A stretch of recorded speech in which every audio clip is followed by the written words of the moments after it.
All right, I'm live. I think I'm live. Professor Matthews, Learning About Movies channel. So many things to talk about because this is the Oscar season. Do you care or not? I kind of don't care, but this gives us a way to think about what was the best of 2022. So feel free to put your opinions down there in the chat room. Hopefully my mic is working. Sometimes it isn't, so tell me if it isn't. I'm going to do a little bit of promotion right now, so just bear with me because I need to support the channel. This. Whoops. Oh. So this is a movie palette. I think you've seen these. I did a video on this movie palette. They sent me one. I didn't know about it. I had no clue what it was. And so, yep, you can see it. This is the movie Say Anything, which I really like. I teach. And so by having this movie palette, not only do you put it in your wall, it's a kind of a weird object and interesting, but I learned a little bit about the movie. So at the end of the movie, Valentine's Day is coming up. I noticed some pink and red hues at the end of the movie. I had no clue it did this. I think I'm at the end of the movie. Oh, no. I got to switch this around. This is the end of the movie, pink and red. You can learn interesting things about your movie if you get this thing. So in the description, oh, you have one for Mulholland Drive. That's great. Whoops. In the description, 15% off, save 15. You go to Movie Palette. I like this thing. I really do. I don't sell things that I don't like. I definitely would tell you honestly what I think, and I will do that here. So that helps support the channel too. So Oscar nominations came out. Let's take a look at them. Get my browser up here. So just so you know, by the way, Letterboxd, doing pretty well on that. I write ad hoc reviews. I have fun over there. You can follow me. I'll look at your stuff. Follow you maybe. Then Substack. I started to do this year, like every single week. I'm trying to do an essay. I'm going to do one on 12 Angry Men, the number 5 rated movie all time on the Internet Movie Database. I'm going to try to write on that today. We'll see if I can get it done. But sign up for the Substack. I mean, it's down in the description. And so Letterboxd, Twitter, there's a bunch of stuff. In Discord, we got a Discord server going. All that's in the description of this video. So let's just go right to it. Why not? So Oscar nominations came out this morning as of January 24th. So here they are. And the usual disclaimer I have with these, I've done this, I don't know, 2 or 3, 4 years now, I forget, is like I don't really care about the Oscars. I don't think I've watched the show since the 1990s. I'm a movie guy. I love movies. I love studying them. I'm not really dedicated to the award ceremonies, partly because they are a marketing scheme. I mean, that's maybe the primary aspect of the Oscars. You have to keep that in mind as you look at these. And just look at the Best Picture nominees. I'm not saying this is conspiracy. This is real. I think some of those are there because they were really popular and they're trying to sell movies. And so then you can put Oscar nominated on any of these that are Blu-ray, anything, streaming. Anytime you're marketing the movie, you can say Oscar nominated. You know, and that seems to give it a weight of importance. That's been true since 1930 something, I think. But I think it's still alive. All these award shows are dwindling in viewership. So they probably need to do something more entertaining. Funny that the entertainment industry doesn't do entertaining award shows unless you're into celebrity culture. Do you think fewer people are? I think. I'm not sure, but I think so.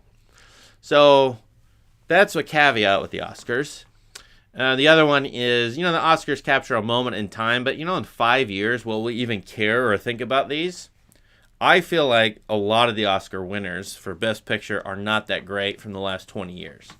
And they're not memorable, and they capture a moment or a feeling.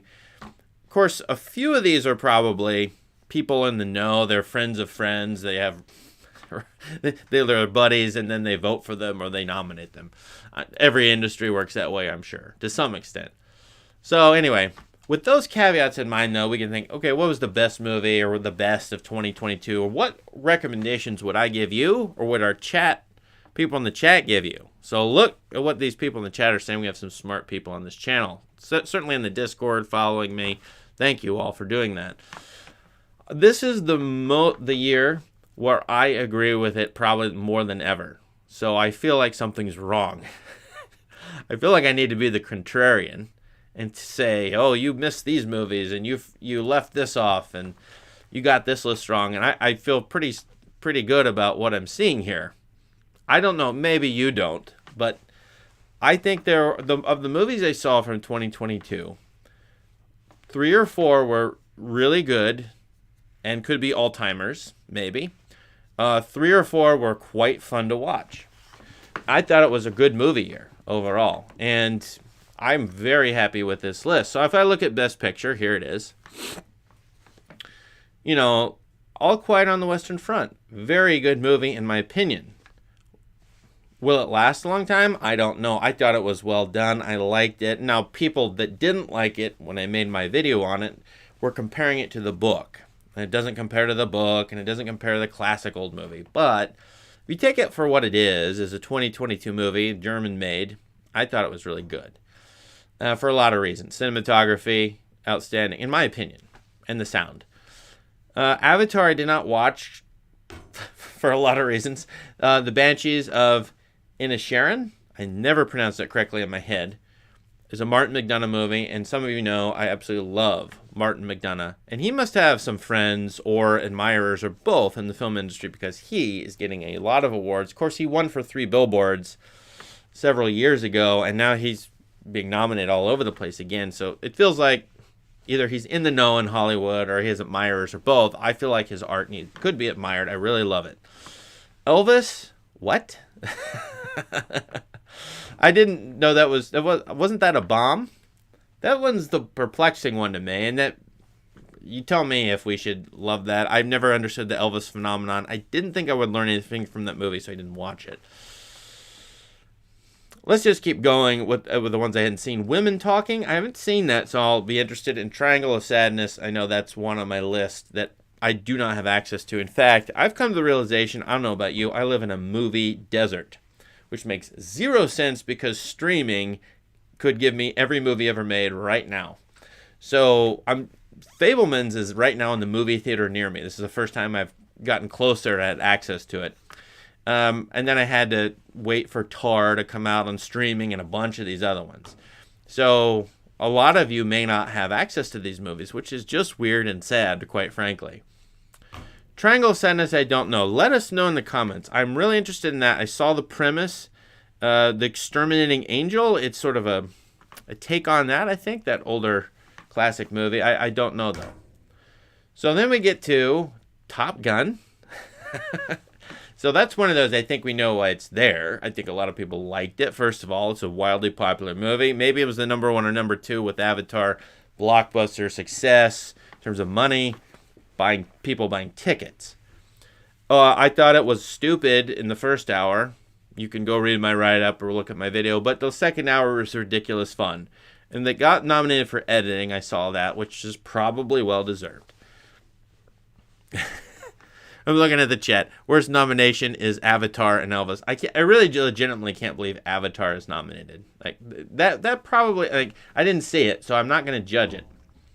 But it is hard to imagine that being more worthy than about 10 other movies that I saw, quite frankly. So we'll go through that list of what's not on here in a minute. Now, the ones I love or really liked, All Quiet on the Western Front, The Banshees, and then Tar is fantastic. I love that movie. By coincidence, here it is. I'm going to rewatch it. So to tell you, almost my highest honor for movies is if I watch a movie and I'm so struck by it, it gives me a new vision, makes me feel interesting things that I don't normally feel, and so on, and it's intellectually satisfying, I will go buy the movie. Rarely happens. Maybe 3, 4, or 5 times a year, a new movie comes out, really love it, go buy it. I bought Banshees, Everything Everywhere All at Once, and Tar. I bought those 3 almost immediately or when they came out because they were great. All Quiet I haven't procured. It's on Netflix, so I think that will just stick there, and it'll always be under the the Netflix option. I'm not sure they will release it. I haven't seen it if it's released. Yeah. So those are my ones. Banshees, Everything, Everywhere, Tar. What would you pick out of this best picture list? So sort of the most important category. Kind of tells people in the future, hey, this is what we liked back in 2022. Tells them, hey, check this movie out. I mean, really, legitimately, people go through Oscar lists and look at what was nominated and won. even from 60, 80 years ago if they're hunting for movies. So what do you pick? It does have a little bit of weight, perhaps. Yeah. And what's missing? So I had a real tough time here because I'm thinking Banshees, Everything Everywhere, Tar. I'd probably pick one of those three. Granted, I have not seen The Fabelmans. I'm guessing that's not so great. It's not going to be like amazing Spielberg. You tell me if I'm wrong, though. The things I've read about it don't indicate that. So I think I'm going to pick Everything Everywhere. I was legit blown away by that movie. It does something. I know some people don't like it, okay, but a lot of people have loved it, and maybe that's overrated and overblown. But I thought the filmmaking that was fantastic. And so if I scroll all the way down, I went to film editing. I'll look at all the categories, but film editing, these guys deserve. No, I led the Elvis. Paul Rogers deserves this. I thought Monica Willie, if I pronounce her name correctly, and actually the Top Gun. They're all probably well edited, right? They're all probably at the top of their game. But I thought Everything Everywhere All at Once was amazing in editing. I do not know anybody did that. I was legit blown away by that. So I thought that the Paul Rogers, whoever you are, thank you. So I would probably vote for this. Tar, though, is probably close. I did love Banshees. So this is a hard one for me to think about just one. And, of course, it's kind of gimmicky to pick just 1 out of 10 movies as the best and then to admit the other ones. Best Director will be an interesting category. I'm looking at this going, okay, we got 2 former winners. I think McDonough won. Maybe he didn't for 3 Billboards. Won Best Picture. But do they give it to Spielberg? Do they give it to the Daniels? Todd Field, he did. Correct me if I'm wrong, he did not make a feature for like 15 years. Tar is his first in 15 years. I think I'm right about that. I might be wrong. So pick from that list. It's a weird kind of list. There are no women. Like, what happened to the politically correct thing? Especially in a year where there were several female directors. I just watched After Sun, an A24 movie by Charlotte Wells. I didn't think it had any story to it, so it kind of bothered me that way, but it was quite well done. Quite well done. In terms of directing, I thought. So, what's going on there? I legit don't know about the diversity stuff. If this is no longer applies or not. Excuse me. The real battle is a Best Actress. Are they going to give it to Michelle Yeoh? Sorry for mispronouncing that. Or Cate Blanchett? I do not know. Do not bet on this. Do not go to a gambling parlor or casino. Because unless you have inside info, I couldn't tell you who's going to vote for whom. Best Actor is weird. There's After Sun. Right? I looked at that and I thought, man, was he the best actor? Because I watched that a couple days ago. Now, who would you pick out of that list? Since I didn't watch Elvis, I don't know. I don't know the movie Living. And The Whale, I have not seen that. Again, movie desert. Why is a Darren Aronofsky movie? Maybe because the last couple have bombed or whatever, but it's not near me. I can't get access to it. I'm waiting on it because I've always watched Aronofsky. Ever since Pi came out, I remember the box of Pi in the Blockbuster video store. I remember it. Everyone's like, watch that movie. This is 1990 whatever. So Aronofsky's been sort of a lifelong, almost lifelong, feels like it, a director for me, but I have not seen that movie. So what do you think? What do you think of any of these? But Best Actress looks very dangerous to bet on. Best Supporting Actor is interesting. 2 from Banshees, both may be deserving. I don't know. And then I will not pronounce his name. Short Round is now an adult. He'll get it. The big question, now this is a big win for A24 in my opinion, the movie studio, who have been doing great things. I'm sure they've been nominated before. I can't remember which movies, but this one they've got, 11, 12 nominations for this movie. And so here, like, everything, everywhere, all at once is getting every nomination. 2 in the Best Supporting Actress category, right? So, are people going to vote for it or not? Are they going to give it like a Ben-Hur deal where they can win all these awards and they market it and then it gets promoted? Or will it, not win anything? Interesting. So there you go. Judd Hirsch, boy, is he old. I don't blame him. God bless you, Judd Hirsch, for continuing to act. So those are the big categories that most people are going to look at, care about, obviously. And I wonder what's been left off here. So let's take a look at that in just a minute. Just to go down to the list, though, I mean, I love the rest of this list. I think it's interesting learning about movies, all these components of movies that go into the making of a movie. We forget these people, but they're super important. The writing, do what you want with that. Oh, by the way, animated, I better watch Puss in Boots, but I'm wondering, I probably didn't like any of those. Best international feature, what do you all think? Which one should we watch? EO was about a donkey. Maybe copying that or an homage to the Bresson film about the donkey. I have heard great things about Quiet Girl. People on this channel have told me to watch it. And so on. So take your pick. The film editing, cinematography. There's Roger Deakins again. And the one Bardo nomination. Not a beloved movie. Inarritu did not get anything hardly here, even though he was beloved for Birdman and The Revenant. Now, I liked Bardo, parts of it. I would much rather watch that than Revenant, I think. Cinematography, costume, makeup, production, wonderful stuff. By the way, Tar, the movie Tar, we should highlight this. It starts with the ending credits. Did you notice that? I don't know if people have written about that. Why does the movie Tar start and it rolls through everybody who participated in the movie? The ending credits or the opening credits? Clever, interesting choice. And that would be like all these people. Best music? Ooh, I don't know. Sound, visual effects, and so on. So there we go. Let's go to films. Now, this is this year. Small screen on Letterboxd, so a little hard to get on this on my screen for you. But you can browse it or look yourself. This is from Letterboxd, and I picked out the 2022 movies. They're ordered by, I believe, popularity, the number of people voting on Letterboxd or rating or writing about it, something like that. So this is the particular side of Letterboxd. It's a select group. It's not going to be representative of a whole global population. This still gives us some ideas. Batman, not nominated. I mean, you go down through this list of things that are not nominated. It's really remarkable. Not nominated.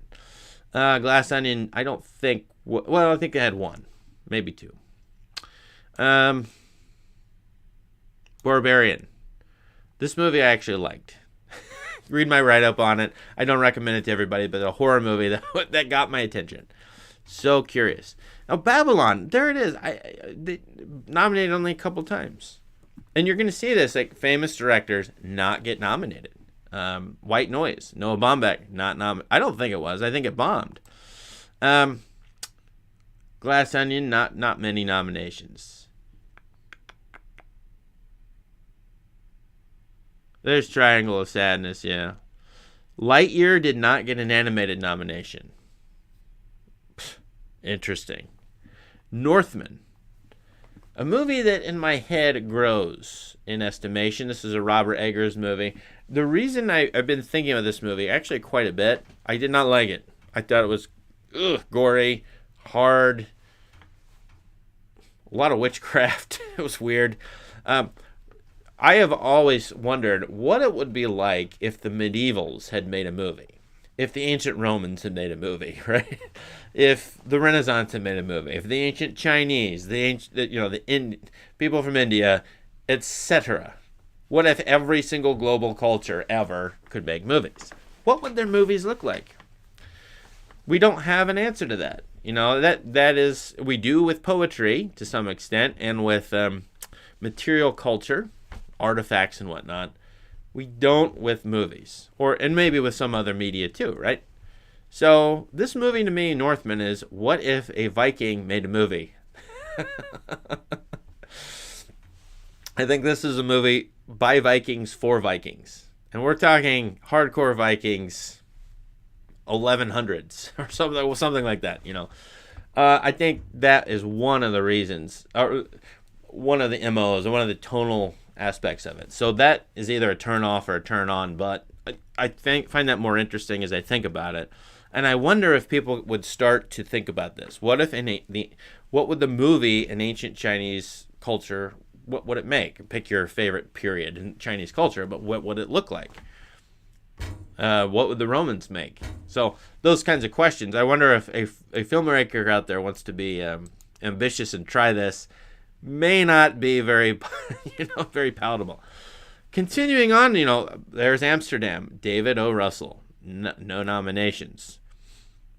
And we can probably keep going with this theme. I mean, there's just a remarkable number of movies. Oh, and by the way, here's another caution for us all. So we'd say, here's the best of. And I see a lot of best of critics lists, especially at the end of last year in December, right? There were 30,548 movies.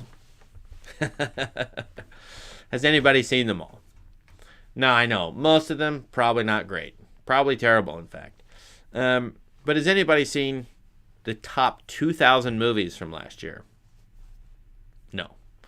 And so everyone's taking their best guess at what they did see at whatever film festival. The paid critics, they can only watch a couple hundred movies a year. We're all very limited. And so the global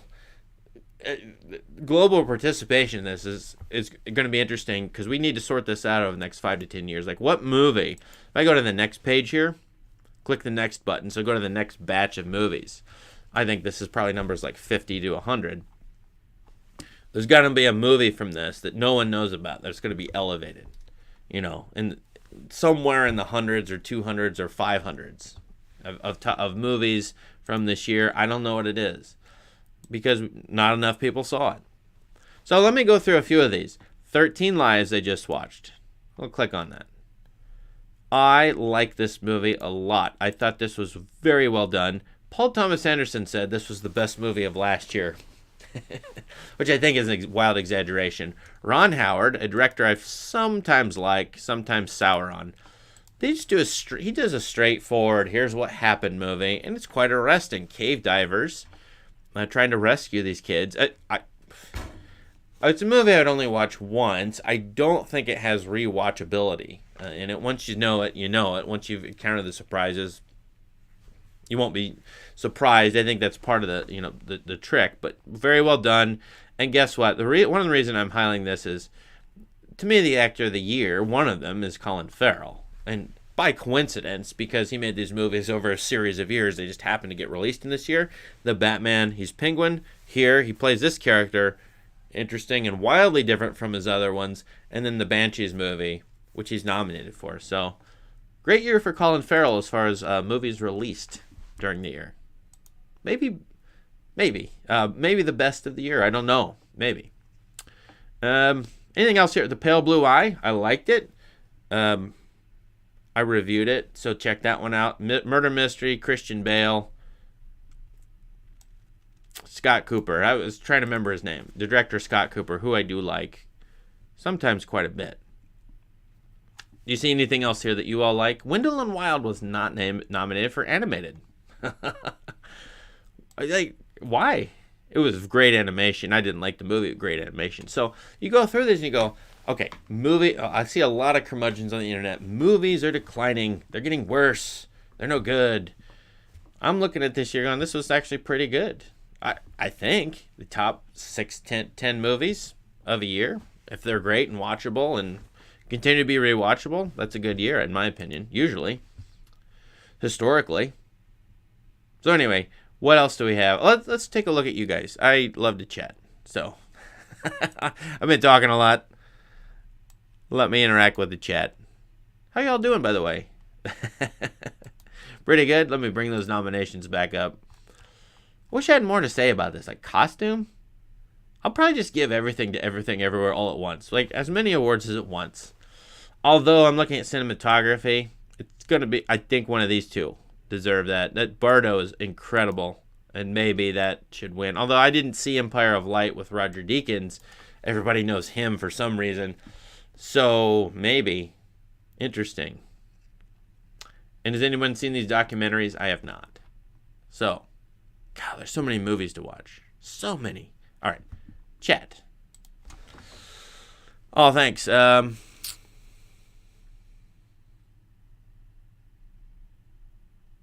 Yeah, Triangle of Sadness surprised you. I don't. Oh, the other movie, I did not mention it. Maybe you all did. Decision to Leave. Now, remember, Parasite won Best Picture, right, a couple of years ago. Now, this movie from Korea, Decision to Leave, people were telling me, you must see this. I watched it. I'm not sure what to think about it, quite honestly. Definitely a lot of Hitchcock nods. A Korean noir, maybe thriller, detective story. Decision to Leave. Go look it up. I would tentatively recommend it. You know, if any of the things I just said are interesting to you. So let's type it in here. Noir, Hitchcock, Korean, right? Any of that. If that interests you, you might like this movie. This is like one of the movies that stumped me this year. Stumped me. I did not know what to say about it. I don't know that I watched it that closely or carefully. I thought maybe it's too derivative. Maybe I'm missing something. The thing about this movie that I can't get a hold on is I'm not of this culture. In this movie, there's a Korean man with a Chinese woman. And there's a lot made of that. But I do not personally understand, well enough certainly, what the dynamics are with that in the movie. What is the Chinese woman doing there? What does that represent or symbolize? How would a Korean, North or South Korean understand that?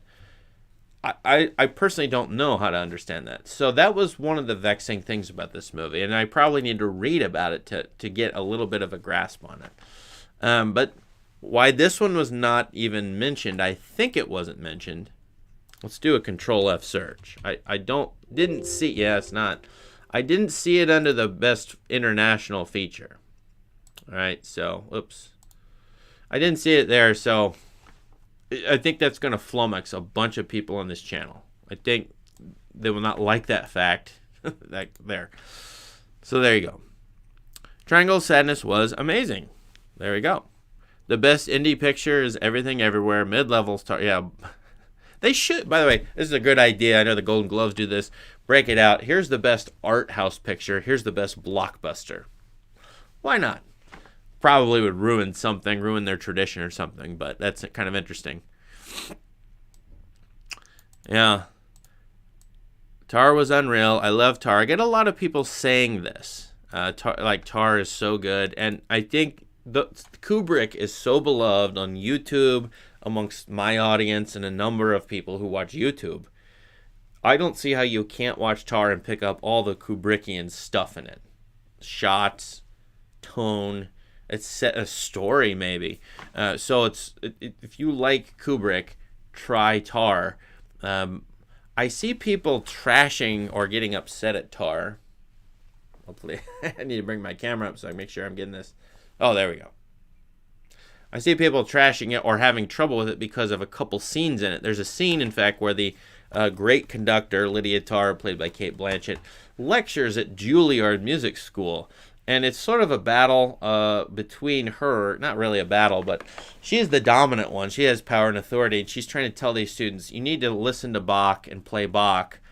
Meanwhile, some of these students, including one student in particular, says, well, Bach is a whatever it is, a cisgender male who had 20 kids, and he's Western elite something. And so he dismisses Bach. Let's not play his music, where she's like, we should play Bach no matter what his life was like, right? It's that age-old debate of, partly it's this, whether the art of classical musical elitist. I had a disconnection from my OBS. Oh, well. I've seen both of those characters, so anyone who's trashed that scene has to notice there are people exactly like that on Twitter in real life. Like defending classical music at all costs, defending Bach and Beethoven, whatever, and then people who are saying dismiss them entirely. In fact, my entire life has been revolved around this. Heck, I've been in American academia. Like, these are the questions and statements people are asking. Uh-oh. Is my stream pausing? I can't tell. Looks like it. Oh, there we go. Okay. Sorry, I don't know why I'm having blips here. I actually thought I had a better internet connection today because I plugged it in to the Ethernet. So anyway, I thought Tar was spot on in its discussion of woke and is sort of being ambiguous about it to some extent. And you can read into it what you want. I thought that was great, the way it handles it. All right, reading the chat.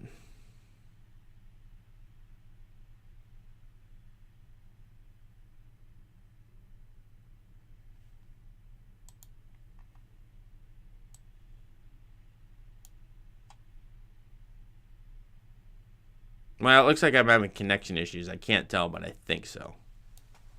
Excellent connection. I can't tell. All right. If I'm still alive, I'll keep talking, but if not, we'll just end this.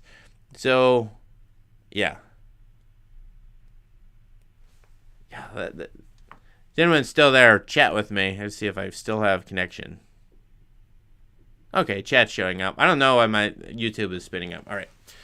Sorry.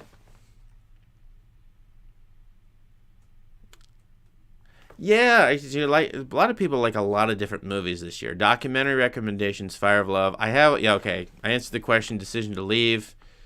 Apollo 10.5. Oh, nominate Apollo 10.5. Yeah, Richard Linklater. He didn't get a nomination. Why did not get animation? Well, I think maybe there's some controversy around rotoscope, but anyway. And Todd Field, yeah. Oh, thanks for telling me I'm live, by the way. My YouTube is just... I wish you could see behind the scenes. It's amazing. Todd Fields was in a Kubrick film? He was... What, was he an actor in Eyes Wide Shut? Or was he part of the production? I did see that in his IMDb, but I did not check out what he did. I assumed he was part of the production. So that's really interesting. When I said Kubrick, I was like, when I watched the movie, definitely Tar is Kubrickian. Or I couldn't not see it there. The Woman King, Fire of Love is documentary. Oh, 13 Lives. Oh, is After Yang a 2022 film? So Colin Farrell was in After Yang. Is it? Or was it released widely in 2022? That's always the trick with these. When were they released? So I went by Letterboxd release date 2022. I didn't see After Yang. Oof. Oh, somebody here hasn't seen a Robert Eggers film. That's okay. If you were to tell somebody to see a Robert Eggers movie, what would you tell them? And I think it's definitely The Lighthouse. I think there's no doubt about it. I thought The Lighthouse was a remarkable, interesting film. Remarkably, to my taste, at least. Yeah, that's certainly the one. I'm interested in his Nosferatu coming up. If that's like Northman, it will scare everybody to death. As an Argentinian, I'm so happy for Argentina in 1985. Yeah, I like to see that movie, and that brings to mind another movie I did not mention. So I'm glad you hung on with me. RRR. Tell me about this one, people. Justify why I should continue to watch this. Now, in truth, the other day, about a week ago, maybe 2 weeks ago, I had about 30 minutes in my day. I have piecemeal time available to me sometimes. So I was like, I'll sit down and start this movie. Here it is. It's on Netflix. A lot of people telling me to watch it, or it's good. Oops, don't mean Discord there. So, RRR, is this any good?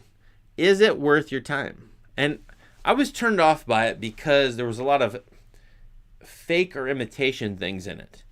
The music, for example, trumpets, it's like fake trumpet sounds or fake instrumental sounds. It was dubbed, obviously. There was a ton of CGI. It was weird that it brought up at first that, to me at least, there were no animals harmed in this movie. And then it proceeded to name about 20 animals that were CGI, including like snakes. So I feel like this movie was too fake for me. There's a level at which I don't believe in it. It looks gimmicky or hokey. And it may be the frames per second with it. I didn't think it was as artful, but I might be miswatching it. I only saw a half hour of it. So maybe I should stick with it. Tell me if I'm wrong. Any lovers or haters of RRR? I noticed it didn't get nominated, or I didn't see it there. So there you go. I saw some people polling for it on Twitter. Let me say one more thing. I'm looking at Mr. Singh, his comment. I personally think Colin Farrell should win for Banshees. Really underrated. Has a fantastic filmography, which I know sometimes counts or has a little weight, but technically it shouldn't. It should just be about his performance in the one movie, right? Maybe. You think Brendan Fraser will win, though, for The Whale. Now, I thought Colin Farrell was amazing in Banshees. He just nailed that part. And I don't think it's easy to play someone who is not intelligent, but to show that they have kind of a complex soul, or at least complex set of feelings. So someone is not that smart, but nevertheless they're a complex character. I think it's not. I know there's a lot of people who play dumb or unintelligent, characters, and they're semi-memorable. But to try to show that person is like a complete rich person, I thought Colin Farrell was fantastic. And you put him against Brendan Gleeson, people are gonna go, "Oh, that's Brendan Gleeson. Like, he's an amazing actor."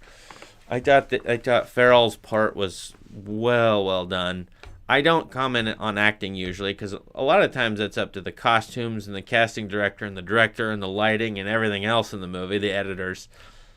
I still think Farrell probably deserves it. I would probably vote for him. Probably.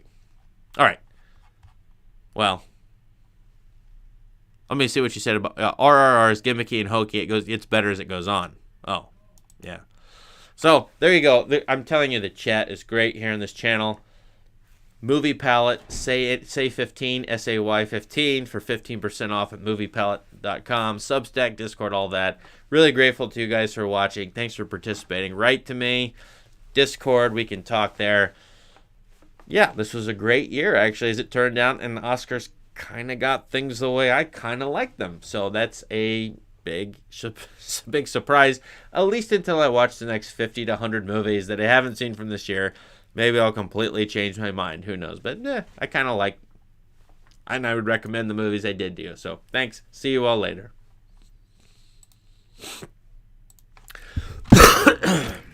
Good